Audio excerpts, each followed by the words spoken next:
Hello everyone, I am Tessellating Hexagons, and in case you didn't notice, yesterday was the first of two Super Saturdays of Eurovision 2018 where five countries, chose their songs for Eurovision, the second of which being Slovenia, with, is it EMA, AMR, EMA? Their national final. They've been using it for a couple of years. It works pretty damn well. And this year they've gone with Lea Sirk and the song Hvala, which means thanks no, or more loosely, thanks but no thanks. It's currently presented in the Slovene language, which may be subject to change, I don't know.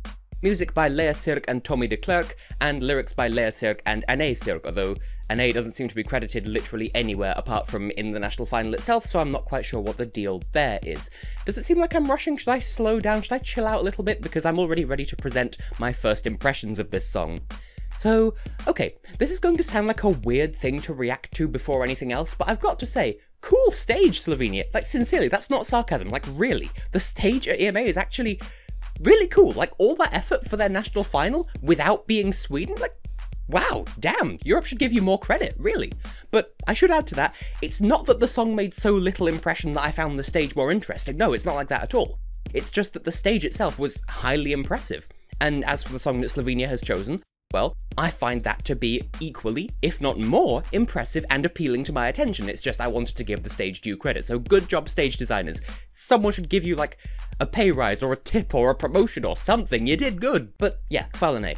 I went into this song with no expectations whatsoever. True, I had seen the little mini recap on the Eurovision YouTube channel, and before I knew which song this one was, I did like what I'd heard, but well, when I saw that this song had won, I didn't know that it was the one that I'd liked from the recap, so it came as a pleasant surprise to hear that this was in fact the one that Slovenia had chosen, because it didn't sound like something people would necessarily choose, especially because Be Cool were in the lineup again.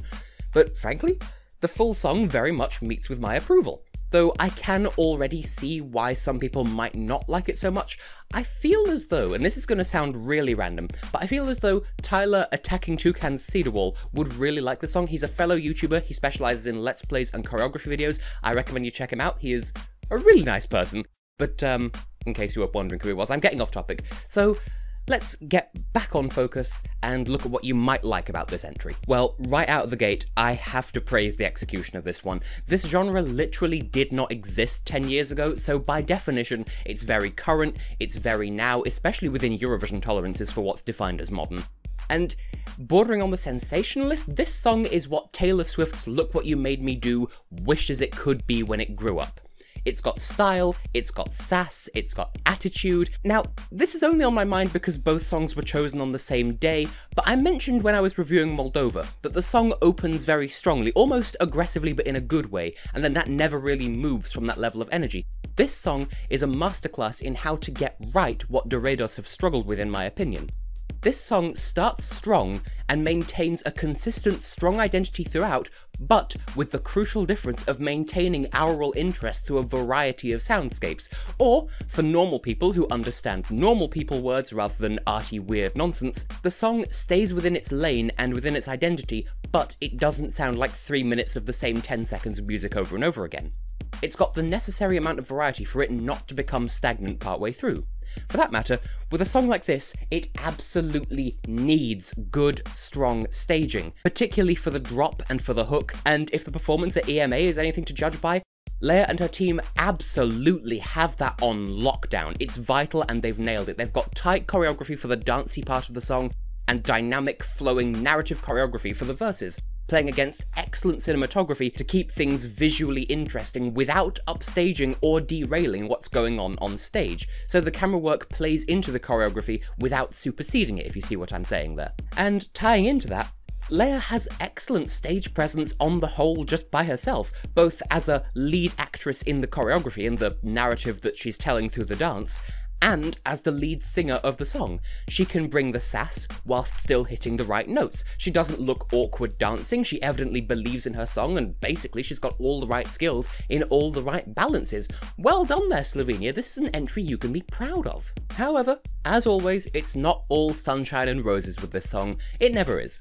For one, some people will absolutely love the modernity of this song's genre and presentation, but that doesn't necessarily mean it's especially accessible to everyone.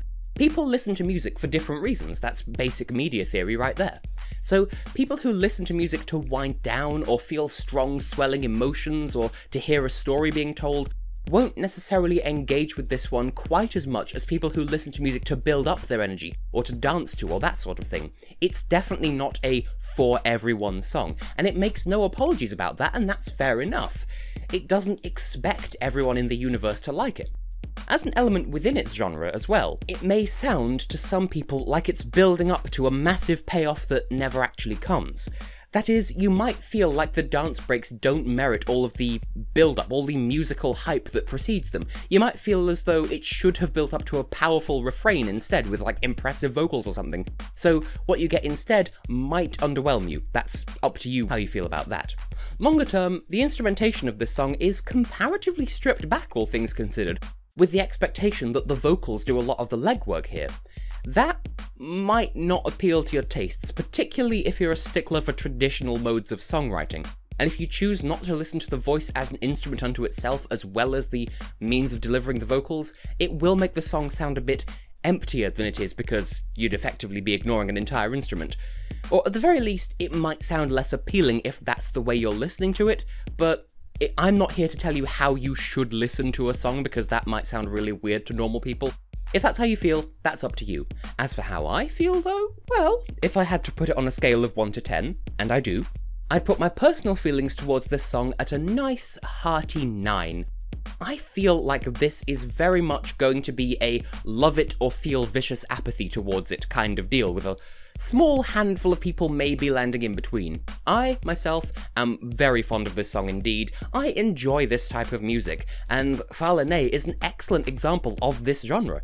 Everything I like about other songs like this is present here, and in no insignificant way. How many other ways can I ramble about I like what's going on here? That's the basic thing I'm getting back to. If I were more of a dancer, I used to be trained in street dance, I'll have you know.